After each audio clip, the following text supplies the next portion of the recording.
नमस्कार. आपण ध्यान हा विषय अभ्यास करण्यासाठी घेतलेला आहे आणि यावरती संवाद आपण साधणार आहोत. हा विषय खूप मोठा असल्यामुळे आणि तो एकदम नीट समजावा याकरिता मी याचे भाग सुद्धा केलेले आहेत, म्हणून तुम्ही प्रत्येक भाग पहा आणि ध्यानाकडे वळा. आता ध्यान करत असताना आपण नेमकं कसं बसावं आणि ध्यान आपलं केव्हा लागेल आणि ध्यान करणं आणि ध्यान लागणं यामध्ये नेमका फरक कसा आहे आणि आपण कसं हळूहळू प्रगती करत जाऊ, आपलं चित्त जे आपलं ध्यान हे आपलं मन स्थिर होण्यासाठी कशी मदत होईल हे आपण पाहणार आहोत. आणि ध्यान करायच्या अगोदर आपण पूर्वतयारी काय करावी हे आपण जाणून घेऊयात. बघा, ध्यान म्हणजे काय तर आपल्या स्वरूपावरती लक्ष देणे. आता ही जी क्रिया आहे ही क्रिया करण्यासाठी सगळ्यात महत्त्वाचं काय आहे तर मनाला स्थिर करणे. आणि संतांनी यालाच खूप महत्त्व दिलेलं आहे की पहिले निवांत बस, निवांत व्हायचंय.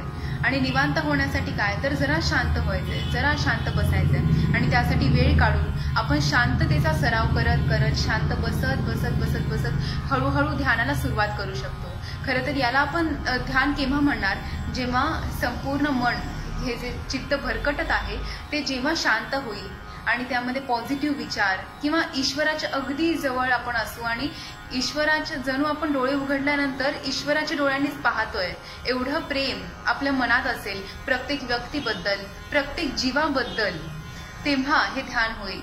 जेव्हा आपण कानांनी ऐकायला सुरुवात करू डोळे उघडल्यानंतर तेव्हा ते खरं ध्यान होईल. जेव्हा आपण हे सगळे जे खरा ईश्वराचा जो आवाज आहे, खरा ईश्वर जो पूर्ण विश्वामध्ये भरलेला आहे तो आपल्याला जाणवेल तेव्हा. आणि जेव्हा आपण उघड्या डोळ्यांनी ध्यान करू शकू, म्हणजे नेहमी बंद असू दे डोळे किंवा उघडे असू दे, एकच लक्षात घ्यायचे की स्वरूपावरती आपलं संपूर्ण लक्ष केंद्रित झालं पाहिजे. आणि ते स्वरूप आपल्या शरीरामध्ये तर वास करतच असतं. शरीर हेच किती दिव्य माध्यम आहे ज्याच्यामुळे आपण जगाशी संबंध जोडतोय. हे स्वरूप आपल्याला प्रत्येक ठिकाणी जाणवेल, प्रत्येक चर अचरामध्ये आपल्याला हे स्वरूप दिसून येईल. मग हे स्वरूप आपण व्यक्तीमध्ये बघू शकतो, व्यक्तीमध्ये आहे, छोट्या छोट्या प्राण्यांमध्ये, इन्सेक्ट्समध्ये आणि जलचर प्राण्यांमध्ये, प्रत्येक ठिकाणी हे स्वरूप आपण जिथे पाहाल तिथे परमेश्वर, जिथे पाहाल तिथे सौंदर्य, जिथे पाहाल तिथे व्यवस्थित एकदम सिस्टमटाइज्ड ऑर्डर म्हणजे व्यवस्था हे आपल्याला दिसून येईल. मग आपण जर खाली पाहिलं तर जमिनीने आपल्याला धरून ठेवलेलं आहे, इकडे आपल्याला परमेश्वर दिसेल. आपण वरती पाहिलं तर या आकाशाने आपल्याला सांभाळलंय आणि संपूर्ण विश्वाला त्याने एक आवरण आहे ते. आणि त्यामुळे आपण जिथे पाहाल तिथे परमेश्वर आपल्याला अनुभवता येईल. चंद्र, सूर्य हे किती सुंदर सुंदर व्यवस्था आणि किती डिवाइन आहे, आपण त्याचा विचारही करू नाही शकत. पण आताचं जग जे झालंय ना त्यामध्ये आपण त्याकडे पाहतही नाही, फक्त उघड्या डोळ्यांनी सुद्धा पाहत नाही. म्हणून हे आता शांत होऊन डोळे बंद करून आपण शांतपणे आपल्या स्वरूपावरती लक्ष देण्यासाठी सुरुवात करायची आहे. आणि हे सौंदर्य हे आपल्या या स्वरूपाचं सौंदर्य पाहण्यासाठी, जसं एक कमळ असतं ना, कमळ जेव्हा त्याच्या पाकळ्या पूर्ण ओपन होतात तेव्हा त्याचं सौंदर्य आपल्याला दिसून येतं. तसंच आपल्या मनाच्या या पाकळ्या जेव्हा उलगडत जातील, म्हणजे पहिले बहिर्मन ज्याच्याद्वारे आपण प्रत्येक गोष्ट ऐकतोय, आपले डोळे आणि कान हे संपूर्ण जगाला व्यापत आहेत.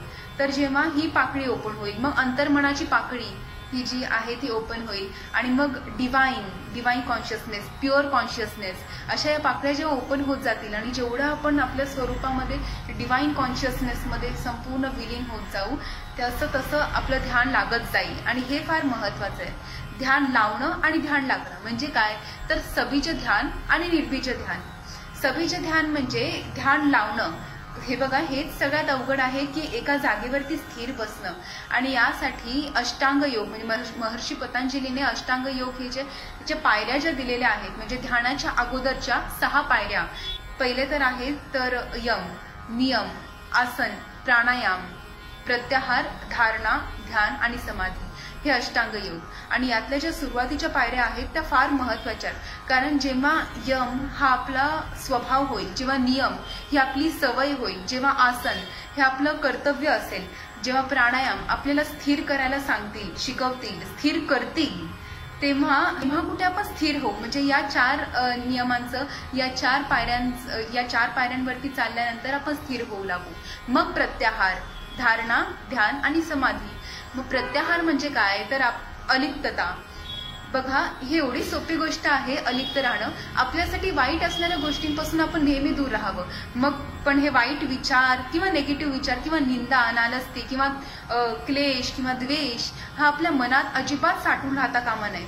ही सवय झालेली आहे ना, आजकाल निगेटिव्ह विचार वगैरे सहज मनात येतात, कारण चिंतन तसं असतं.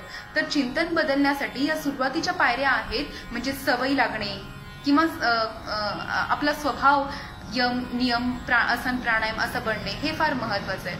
मग यम म्हणजे काय, तर अहिंसा, सत्य, अस्तेय, ब्रह्मचर्य आणि अपरिग्रह. सत्य म्हणजे नेहमी शुभ बोलावं, सत्य बोलावं, सत्य विचार करावा, आपण प्रामाणिक राहावं, इतरांशी पण प्रामाणिक राहावंच, पण आपल्या तत्वाशी, आपल्या स्वरूपाशी प्रामाणिक राहणं, सत्य राहणं फार महत्वाचं आहे. आणि आताचं सत्य काय आहे, सत्य हेच आहे की आपण आहोत, आता आहोत, आणि हाच सगळ्यात मोठा आनंद आहे.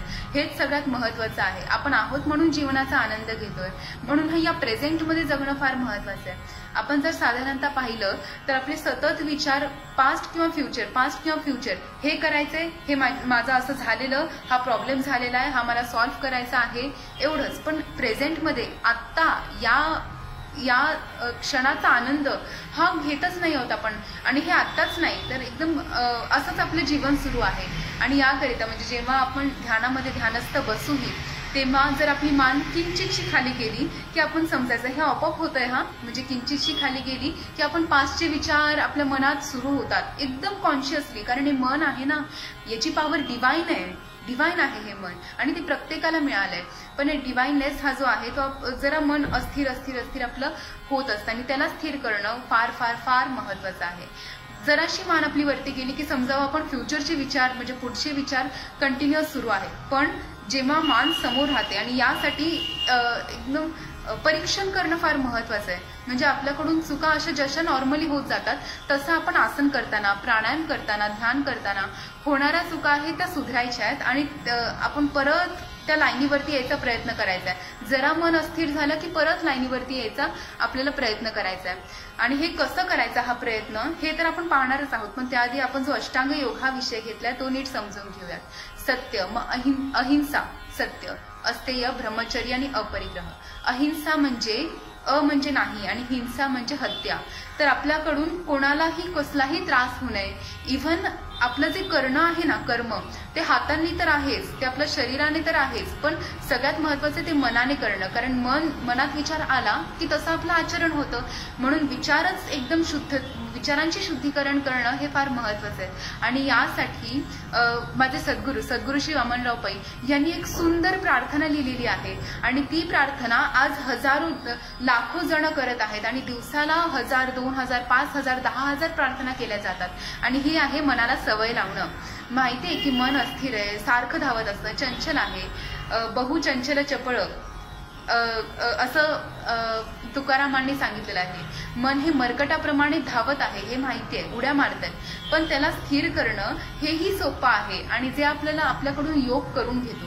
म्हणून अहिंसा याचं पालन आपण करावं. आपल्यामुळे कोणालाही त्रास होता कामा नये. आपल्या कृतीतून तर नाहीच, पण आपल्या मनातूनही नाही. मग आपल्या मनाने सुद्धा एकदम शुद्ध विचार करावे. तर अहिंसा, सत्य, अस्तेय म्हणजे चोरी न करणे, म्हणजे नाही, स्थेय म्हणजे चोरी.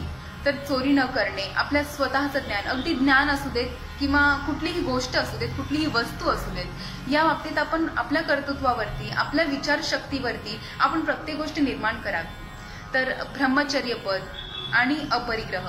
ब्रह्मचर्य म्हणजे काय, तर जसं आपण पाहू तर ऋषीमुनींनी की नाही या सगळं आपलं मन ज्या गोष्टींमुळे अस्थिर होत आहे त्या गोष्टींपासून ते दूर गेले.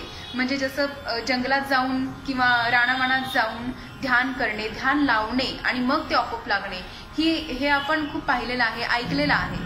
तर याचं कारण काय आहे की आपल्याला कुठल्या ज्या गोष्टी अस्थिर करतात, आपल्यासाठी ज्या गोष्टी वाईट आहेत त्यापासून नेहमी दूर राहणे. आता हे तर त्या ठिकाणी आहेच, म्हणजे ध्यानाच्या ठिकाणी आहेच, आपण जेव्हा स्थिर बसू तेव्हा तर आहेच, पण इतरही जीवन जे आता जे सुरू आहे, अगदी आपल्याला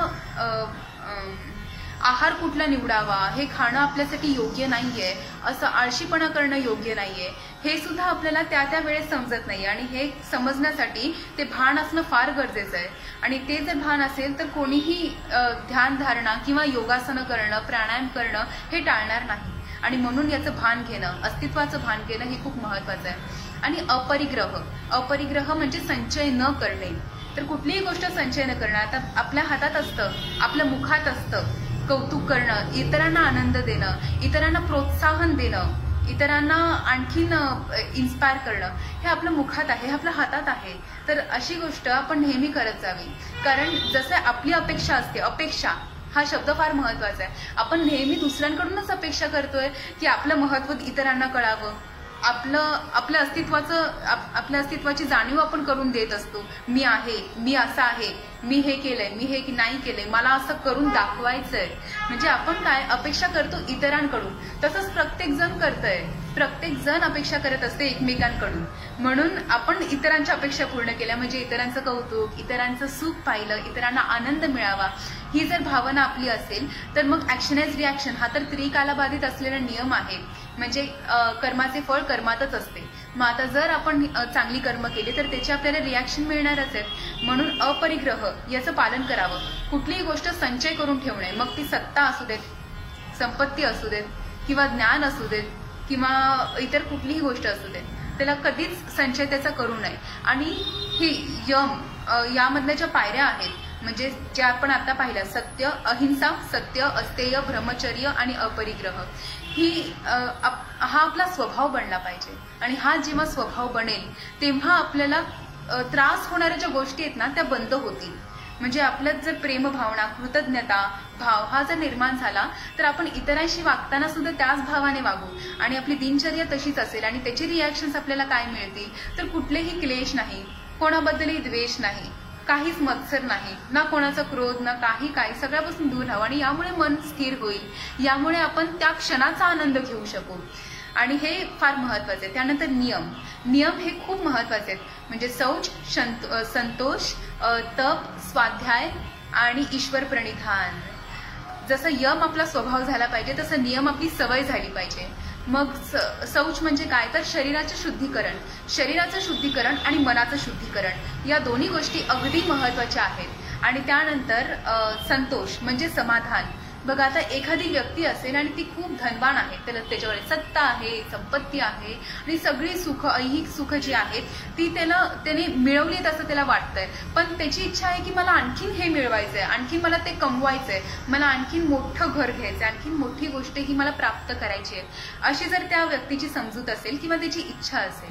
पण दुसरी जी व्यक्ती असेल जी एकदम फक्त ज्या वस्तू म्हणजे ज्या गरजा असतात त्या फक्त गरजेपुरते फक्त प्रत्येक गोष्ट त्याच्याकडे असली आणि तो जर समाधानी असेल, योगासन, प्राणायाम म्हणजे स्वास्थ्य चांगलं असेल, शरीराचं मनाचं स्वास्थ्य चांगलं असेल, कुठलेच त्रास नसतील, तर मग सगळ्यात महत्वाचं काय असेल त्यासाठी म्हणजे संतोष नाही.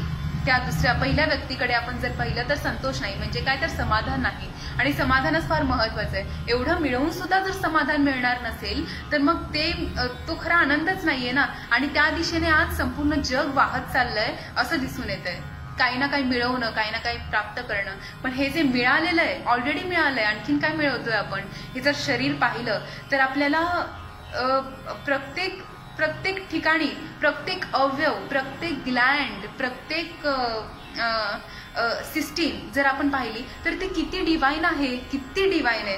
म्हणजे मी म्हणणार होते की आपण त्याला ते एका ऑर्नामेंटच्या समान आहे किंवा कुठल्याही दागिन्या समान आहे, एवढं मौल्यवान आहे असं मी म्हणणार होते. पण ते अगदी चुकीचं आहे. आपण याला कशासोबतही तोलू शकत नाही, कशासोबतही मापू शकत नाही. एवढे याचं डिवाइननेस आपल्या शरीरामध्ये. आणखीन कुठे पाहायचंय?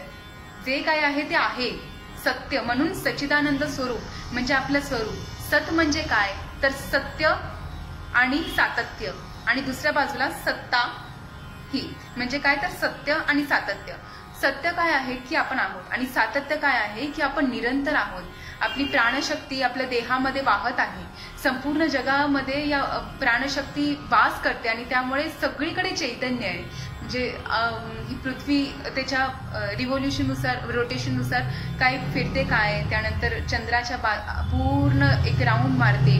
हे किती किती किती व्यवस्था किती सुंदर आहे ही.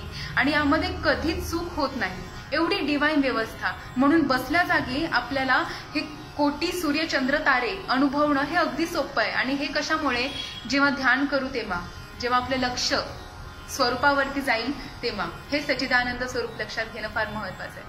आपण होतो नियम या विषयावरती। मग शौच, संतोष, तप।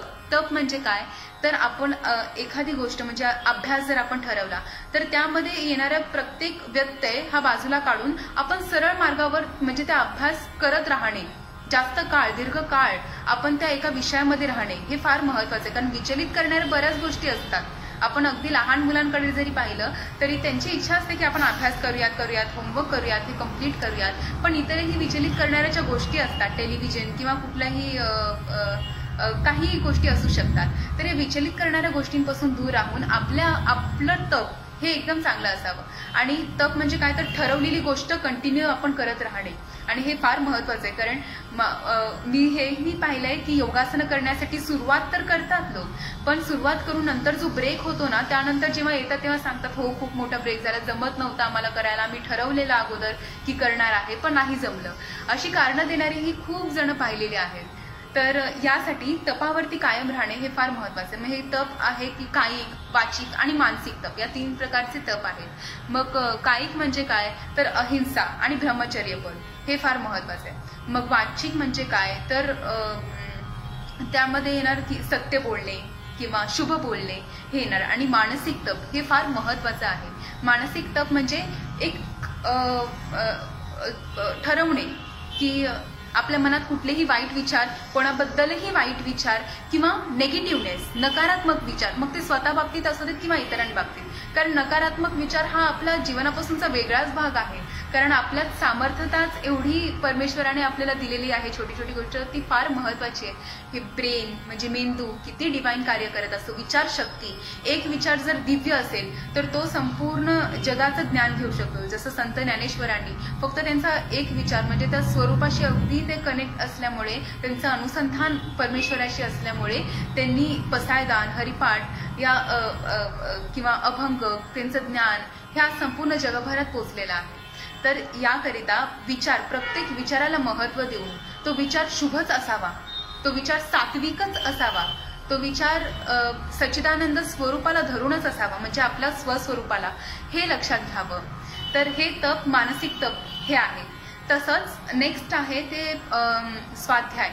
स्वाध्याय म्हणजे स्व म्हणजे स्वतःचा म्हणजे स्वरूपाचा अभ्यास, स्वतःचा अभ्यास जो आपण आता करायला घेतलेला आहे, ज्याची सुरुवात आपण केलेली आहे। आणि तसंच योगासन, प्राणायाम आणि ध्यानधारणा करून त्याला आपण सातत्य द्यावं। तर त्यानंतर आहे ईश्वर प्रणिधान। ईश्वर प्रणिधान बद्दल बोलताना मला खूप आनंद होतो, म्हणजे फार महत्वाचा विषय आहे। कारण जन्मापासून मृत्यूपर्यंत प्रत्येक जण हेच म्हणत असतं की हे माझं आहे, हे मी केलंय, हे माझ्यामुळे झालंय, हे मला पाहिजे, हे मला मिळवायचंय। पण मला आपण बोट आपल्या शरीराकडे दाखवतं, पण हे स्वरूप जे आहे त्यानेच निर्माण केलेलं स्वरूप, त्याचंच हे मन म्हणजे ही शक्ती, डिवाइन शक्ती ज्याला आपण मन म्हणतोय, जी जाणीव, जे चित्त जगाशी संबंध जोडतंय त्याला आपण मन बोललेलो आहोत। आणि हे मन जे आहे ते अगदी म्हणजे त्या ईश्वरालाच या सगळ्याचा आनंद घ्यायचा आहे। मग आपण मी बोलून काय करतोय, अगदी अशी परिस्थिती आहे की आपण जन्मभर मी बोलत असतो आणि त्यानंतर मृत्यूनंतर आपण अगदी हा मीपणा सगळा संपून जातो तेव्हा। पण मग तेव्हा आपली कॉन्शियसनेस नसतो, म्हणजे आपल्याला काहीच त्याचा अनुभव घेता येणार नाही की मीपणा संपल्यानंतरचा आनंद काय। मीपणा संपल्यानंतरचा आनंद म्हणजे बस आहे आणि याचा आनंद फार मोठा आहे। कारण जसे एक समुद्राला एक नदी मिळते, त्या समुद्राचं पाणी आणि नदीचं पाणी हे स्वरूप तर एकच आहे, पाणी आहे, ते तत्व एकच आहे ना। पण नदी तिचा अहंकार सगळं विसरून जाते, नदी हे नाव विसरून, हे नाव बाजूला टाकून ती समुद्राला मिळते। तसंच हे नाव किंवा आपलं मी श्रुती आहे, माझं कार्य, माझा स्वभाव असा आहे, मी अशी आहे, मी तशी आहे, मला हे करायचं ते करायचं, या सगळ्या मीपणापासून दूर जाऊन आपण जेव्हा जे करतोय ते ईश्वर करतोय, जे पाहतोय ईश्वर पाहतोय, जे ऐकतोय ईश्वर ऐकतोय, असं असेल तर आपण संपूर्णपणे सात्विक भावाने ईश्वर प्रणिधान म्हणजे जे काही आपण करतोय ते सगळं ईश्वरच करतोय या भावाने आपण करू शकतो। आणि यामुळे एवढी कृतज्ञता भाव आपल्यात निर्माण होईल की सगळीकडे प्रेम दिसू लागेल आपल्याला, म्हणजे जगातले सगळे द्वेष, सगळे मत्सर हा सगळा थांबेल तिथल्या तिथे। म्हणून जसं यम हा आपला स्वभाव बनावा, तसं नियम आपली सवय बनावी। तसंच आसन, प्राणायाम, आसन म्हणजे काय तर स्थिरम सुखम अवस्था. तर आपण आसनं करून करून करून करत असताना आपण जरा स्थिर, म्हणजे अगदी मन तर स्थिर नाहीच आहे आपलं, पण आपणही इकडे तिकडे धावत असतो, काही ना काही करू पाहतोय. पण त्या जागी आपण जर एका जागेला बसून स्थिर होण्याचा प्रयत्न केला तर ते स्थिर करत करत मनाला जरा सवय लागते, शरीराला सवय लागते, आणि या स्थिरतेकडे वळत असताना आपोआप सगळे शरीरातल्या व्याधी ज्या आहेत त्या तिथल्या तिथे संपून जातात, किंवा पुढील आयुष्यात कुठल्याही व्याधी होऊ नये याकरिताची प्रिकॉशन.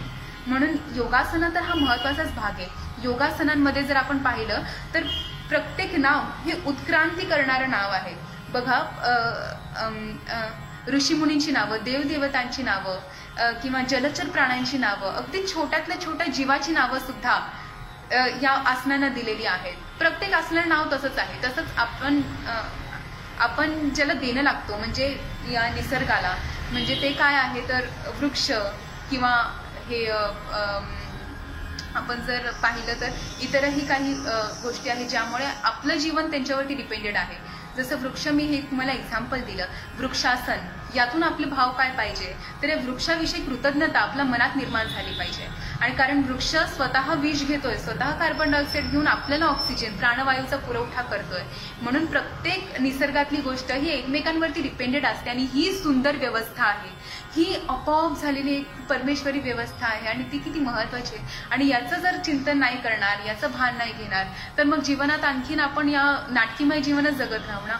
म्हणून या सगळ्यातून बाहेर निघून आपण जास्तीत जास्त जवळ जाणं शरीराच्या स्वरूपाच्या, हे अगदी महत्वाचं आहे.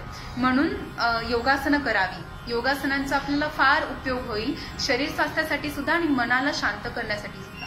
प्राणायाम हा एक महत्वाचा भाग आहे, कारण लक्ष लागणं हे खूप महत्वाचं आहे, आणि त्यासाठी लक्ष देणं फार महत्वाचं आहे. जेव्हा आपण प्राणायाम करू लागतो तेव्हा आपलं लक्ष ऑटोमॅटिकली आपल्या श्वसनावरती जातं. दीर्घ श्वसन, संत श्वसन, कुंभक करणे किंवा त्यातले अनेक काही प्रकार आहेत त्याकडे वळणे, हे यामुळे आपलं लक्ष स्वतःवरती केंद्रित होतं. मग पहिली पायरी काय असते तर आरंभ अवस्था, मग घट अवस्था, मग परिचय अवस्था, आणि मग निष्पत्ती अवस्था. परिचय अवस्था ही जी तिसरी अवस्था आहे ती अगदी मला महत्वाची वाटते ध्यानासाठी. ती कशी, कारण आरंभ अवस्थेमध्ये आपण आरंभ करतोय, आणि आरंभ अवस्थेमध्ये शरीराला खूप त्याचे फायदे मिळतात. मग ते हृदयासंबंधित रोग वगैरे सगळे बरे होण्यासाठी, मेंदूचे रोग सगळे बरे होण्यासाठी मदत होते आरंभ अवस्थेत. आणि त्यामुळे साधकाच्या मनाला एक पॉझिटिव्हनेस मिळतो की याचे एवढे फायदे ज्या शरीराला होत आहेत, तर आपण आणखीन प्राणायाम करत जाऊयात. आणि तसं करत करत करत घट अवस्था ही खूप महत्वाची अवस्था आहे. कारण काय, घट म्हणजे एखादं मडकं असतं, ते मडकं जेव्हा मातीचं बनतं तेव्हा ते जर आपण पाण्यात बुडवलं तर ते फुटणार, ते आपण वापरू शकत नाही. पण त्याला जेव्हा भाजलं जातं ना तेव्हा ते टाईट बनतं, तेव्हा ते स्ट्रॉंग बनतं, आणि मग त्या माठाचा उपयोग आपण आपल्या दैनंदिन जीवनामध्ये करू शकतो. तसंच आपल्याला या मनाला भाजण्यासाठी, सगळ्या बाजूने भाजण्यासाठी म्हणजे काय तर त्याला अजून दणकट बनण्यासाठी, जसं एखाद्या माठाला दणकट बनवण्यासाठी भाजावं लागतं, तसंच मनाला चांगली सवय लावण्यासाठी, चांगले स्वभाव मनाचा करण्यासाठी, हॅबिट्स चांगले लावण्यासाठी फार महत्वाचं आहे घट अवस्था. आणि मग प्राणायाम करत करत करत त्या आरंभ अवस्थेच्या पुढे जात ही घट अवस्था आपल्याला प्राप्त होते. आणि घट अवस्थेनंतर आहे म्हणजे जर आपण मनाला पूर्ण स्थिर केलेलं आहे, जर मनाला चांगल्या सवय लावल्यात, जर मनाला आपण यम आणि नियमांचं पालन करायला लावलंय, तर मग ऑटोमॅटिकली ते स्थिर होत जाणार. आणि मग आपल्याला परिचय होणार आपल्या स्वरूपाचा. स्थिर झाल्यानंतर, जसं समुद्रातलं पाणी स्थिर झालं की कसं आपल्याला निसर्गाचं प्रतिबिंब त्यात दिसू लागतं, तसंच हे चित्त, मन स्थिर झाल्यानंतर आपल्या स्वरूपाचं आपल्याला प्रतिबिंब अगदी स्पष्टपणे दिसू लागणार. म्हणून मला परिचय अवस्था ही फार महत्वाची अवस्था वाटते. तर म्हणून प्राणायाम हे प्रत्येकाने करावे. प्राणायाम करून शरीराचे व्याधी दूर होतील, पण मन एकाग्र होण्यासाठी मदत होईल. आणि प्रत्याहाराबद्दल तर मी तुम्हाला बोललेच मगाशी. प्रत्याहार म्हणजे आपल्यासाठी वाईट असणाऱ्या गोष्टी किंवा विचलित करणाऱ्या गोष्टींपासून दूर राहणे, हे प्रत्याहार आहे. मग आधीच्या जीवनात कसं होतं की जर आपल्याला कुठल्याही कशाचा त्रास होत आहे तर म्हणून रानावनात जाऊन, जंगलात जाऊन ऋषीमुनी ध्यान करायचे, संत ध्यान करायचे, आणि मग त्यांचं ध्यान लागायचं. म्हणून जे काही विचलित करणाऱ्या गोष्टी आहेत त्यांपासून आपण दूर राहणे, हे प्रत्याहार आपण याचं आचरण केलं पाहिजे. आणि मग धारणा, ध्यान आणि समाधी. धारणा, ध्यान आणि समाधी हे अगदी सारखं आहे. जसं बाण मारणारा म्हणजे काय तर धारणा, बाण मारणे म्हणजे काय तर ध्यान, आणि बाण मारण्याचं म्हणजे ते लक्ष, त्याचा पॉइंट जिथे आपल्याला बाण मारायचा आहे. जसं अर्जुनाला च्या डोळ्यात बाण मारायचा होता, तसंच आपलं पण एक लक्ष असेल ज्याकडे आपल्याला बाण मारायचं आहे, ती म्हणजे समाधी. तिथपर्यंत स्थिर राहणे, बस तिथपर्यंत ध्यान आपलं पोहोचलं की तिथे त्या स्थिर अवस्थेचा अनुभव घेणे. तसंच ध्यानी म्हणजे ध्यान करणारा, त्याचं ध्यान आणि ध्यानाचे लक्ष म्हणजे धारणा, ध्यान, समाधी. धारणा काय आहे तर त्याचा रूट फॉर्म जर आपण बघितला तर धरणं, तर विचाराला धरणं फार महत्वाचं आहे. म्हणून मी असं म्हणते की पहिले बसणं, पहिले स्थिर होणं, पहिले निवांत होणं हीच मोठी स्टेप आहे. ध्यान लावणं हे फार महत्वाचं आहे आणि हे जरा अवघड पण, आणि यासाठीच्या पायऱ्या आपण अष्टांग योग आता बघितल्या, जेणेकरून आपल्याला हे सोपं जाईल. मग ध्यान लावल्यानंतर ध्यान लागणं हे खूप खूप नॅचरलने, हे आपोआप आपल्याकडून हे ईश्वरी तत्व आपल्याकडून करून घेईल आणि आपण शांत होत जाऊ. पुढे काय चिंताच नाही, फक्त बसा, फक्त सुरुवात करा. म्हणजेच काय तर विचार धरणं, दॅट इज धारणा. आणि मग ध्यान म्हणजे सतत ईश्वराचं चिंतन, सतत म्हणजे काय तर अगदी डोळे बंद करून का, कारण डोळे बंद केल्यानंतर जरा हे बाहेरच्या जगाकडे बघणं हे थांबतं, पण मनातले विचार किंवा अनुभव, स्वरूपाची जाणीव तर चित्त तर आहेच ना. मग चित्त त्याचं चित्त शुद्ध चित्त होण्यासाठी हे सगळ्या पायऱ्या तर करायच्यात. आणि मग ध्यान करत असताना डोळे बंद करून किंवा उघड्या डोळ्यांनी सतत आपल्याला ईश्वराचं स्मरण असलं पाहिजे, आणि हे फार महत्वाचं आहे. आणि मग ईश्वराचं स्मरण करत असताना आपल्याला प्रत्येक ठिकाणी परमेश्वराचा अनुभव येईल, प्रत्येक ठिकाणी आपल्याला त्याचं सौंदर्य दिसायला लागेल. आणि ही व्यवस्था जी या विश्वाच्या बाहेर सगळीकडे ही व्यवस्था म्हणजे परमेश्वराने जे कवटाळून धरलेलं आहे आपल्याला, आणि सत्य तर आहेच पण सातत्य आहे ना त्यामध्ये. या तत्वाचं आपण नीट समजून घेतलं हे सच्चिदानंद तत्व. तर सत्य आणि सातत्य, सत्य म्हणजे आहे, सातत्य म्हणजे निरंतर आहे, आणि हे कधीपासून कधीपर्यंत हे काहीच नसून एवढी सुंदर व्यवस्था आपण हे जीवन जे जगत आहोत ते आपले डोळे बंद केल्यानंतर आपल्याला जाणवेल. शरीरामध्ये वायू जे शरीरामध्ये पूर्ण वास करत आहेत, हे खरं तर मी प्राणायाममध्ये आता सांगणार होते तुम्हाला. एक प्राण, अपान, व्यान, समान, उदान वायू, त्याचे उपप्रकार नाग, कूर्म, कृकर, धनंजय आणि देवदत्त वायू यांचं कार्य जे शरीरामध्ये असतं, त्यांच्या कार्यामुळे शरीरातले प्रत्येक गोष्ट ही चैतन्य शक्ती शरीरामध्ये वास करते, आणि जेव्हा हे चैतन्य निघून जातं तेव्हा तो मृतदेह म्हणून मृत्यू होतो.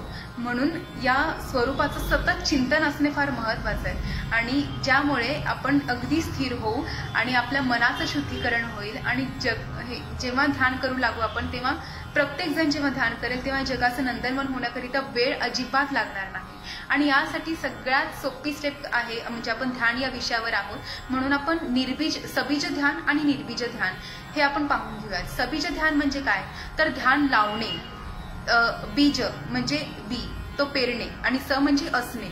तर तो बी पेरून आपण म्हणजे काय तर आपल्या मनात तो विचार पेरून म्हणजे धारणा, म्हणून ध्यानाच्या अगोदर धारणेला महत्व दिलंय. हा बीज पेरून आपण सतत त्या ध्यानाकडे संपूर्णपणे लक्ष देऊन आपण वाटचाल जेव्हा करत जातो ईश्वराच्या त्या ठिकाणी, तेव्हा हे ध्यान साकार होईल. तेव्हा हे ध्यान आपल्याला आपल्या स्वरूपाकडे जेव्हा ध्यान लागेल तेव्हा ही शांतता आपल्याला अनुभवता येईल. म्हणून सबीज ध्यान म्हणजे ध्यान लावणे.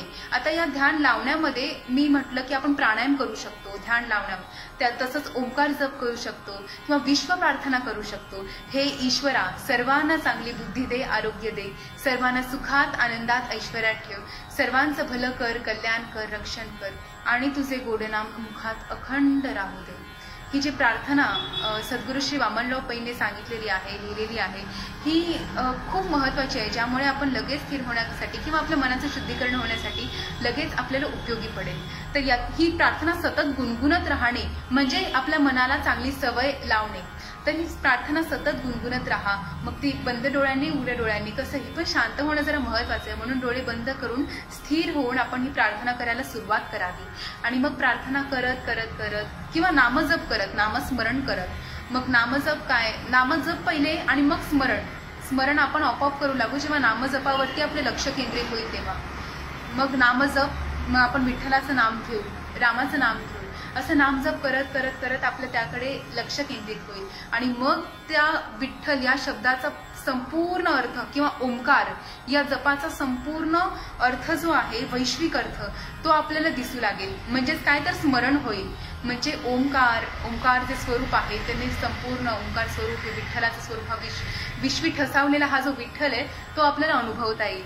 म्हणून सबीज ध्यान ही सुरुवात आहे आणि मग निर्बीज ध्यान हे आपोआप लागतं. म्हणून ध्यान लावणं हे महत्वाचं आहे, लागणं हे आपोआप आहे. आणि ध्यान करत करत करत मग त्याकडे आपण स्थिर राहिलो, एकदाच स्थिर झालो की मग समाधी, मग त्या समाधी अवस्थेचा आनंद हा साधक क्षणाक्षणाला लुटतोय. आणि हे मी तुम्हाला सांगितलं की आपण सतत काही ना काही केलेलं आहे किंवा काही ना काही करायचंय. म्हणजे पास्ट फ्युचर हे एवढंच करत राहतोय. पण हे जन्मभर सुरू आहे ना. मग ऍट प्रेझेंट आपण जगतच नाहीये. आत्ताचं किती महत्वाचं. म्हणून आता विश्वात्मके देवे असं संत ज्ञानेश्वरांनी पसायदानात पहिलंच वाक्य आहे, पहिलीच ओळ आहे. आता म्हणजे प्रेझेंटमध्ये जगणं हे सुरू होतं साधकाचं जेव्हा योग करायला त्याची सुरुवात होते. म्हणून असं करत करत करत आपण हळूहळू आपली साधना अगदी आपण त्याच्यामध्ये सहजपणे वाटचाल करू शकतो.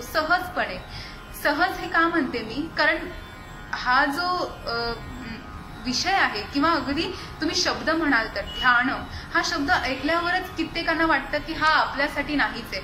हा याने आपण का करावा, हा ध्यान का करावं, का आपण योगाकडे वळावं, का योग करावा असं वाटतं. कारण हा आपला विषय नाहीये. आपण एखाद्या पदावरती आहोत, आपण एखाद्या क्षेत्रामध्ये आहोत किंवा आपण लहान आहोत, ही सगळी मोठ्यांची कामं आहेत. हे अजिबात असं न विचार करता याकडे वळणं फार महत्वाचं. म्हणून म्हटलं की सोपं आहे, बस त्याकडे फक्त बसणंच हेच अवघड आहे. निवांत बसणं. म्हणून बसा, शांत व्हा आणि या स्वरूपाचा आनंद हा लुटत जायचा आपण.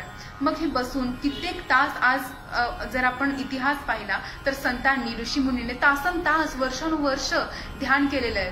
मग आपण काय म्हणू की जर एवढा वेळ आपण ध्यान करायचंय, एवढा वेळ एका जागेला बसायचंय, मग याचा अर्थ असा नाही की आपण आपल्या कर्तव्यापासून मुक्त व्हायचंय किंवा कर्तव्यापासून दूर जायचंय आणि कुठेतरी जाऊन आपल्याला ध्यानस्थ बसायचंय, असं अजिबात नाहीये. बसल्या ठिकाणी, असल्या ठिकाणी आपण त्या ध्यान म्हणजे स्वरूपावरती लक्ष केंद्रित करू शकतो. ठिकठिकाणी आपण पाहू शकतो. ठिकठिकाणी कशाला, अगदी डोळे बंद करून जर आपली ही चक्र किंवा ही व्यवस्था ही जी आपल्या प्रत्येक अवयवाकडे जर आपण लक्ष देत गेलो की त्यातला डिवाइननेस आपल्याला उलगडत जाईल. जसं आईचं महत्व हे आपण जर समजून घेतलं, आपण तिची जाणीव म्हणजे त्याची आपल्याला जर जाणीव झाली, आईचं महत्व पटलं, तर आपण तिला हाक कशी मारू आणि सहजपणे हाक कशी मारू यातला कसा फरक आहे ना, तसंच फक्त शरीर असं म्हणणं आणि शरीराकडे संपूर्ण लक्ष देऊन त्यातलं दिव्यत्व पाहणं असा फरक आहे. म्हणून डोळे बंद करून किंवा योगासनं करत असताना उघड्या डोळ्यांनी सुद्धा आपण जर प्रत्येक ठिकाणी लक्ष दिलं आणि आपल्या मनामध्ये ती कृतज्ञता भावना किंवा स्वरूपाकडचं लक्ष हे जर स्थिर असेल तर आपल्याला सगळीकडे परमेश्वर अनुभवण्याचा हा आनंद आपल्याला उपभोगता येईल. तर यासाठी हा ध्यान विषय प्रत्येकाने समजून घेणं महत्वाचं आहे. आणि मला याबद्दल आणखीन खूप काय सांगायचंय म्हणून मी व्हिडिओज अनेक व्हिडिओज बनवत आहे. तर असं अजिबात समजू नये की ध्यान केल्याने आपला वेळ जाईल किंवा आपल्याला काही करायचंय.